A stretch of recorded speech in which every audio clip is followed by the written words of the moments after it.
Hey everyone, I just wanted to show you guys a quick little easy fix for the Ninja coffee machine. The coffee machine sometimes gets backed up and the water won't actually flow correctly. So I just wanted to show you a little easy fix that I found for it. You need one of the two tools here, either a paperclip or a toothpick.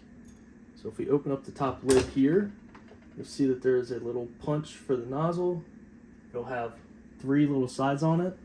What I do is I take the paper clip. I prefer the paper clip because it's a little bit more bendable, and you'll just enter those holes and just poke around and try to clear it out, because sometimes the grounds get pushed up in here, and actually that's what causes the backup for the coffee machine.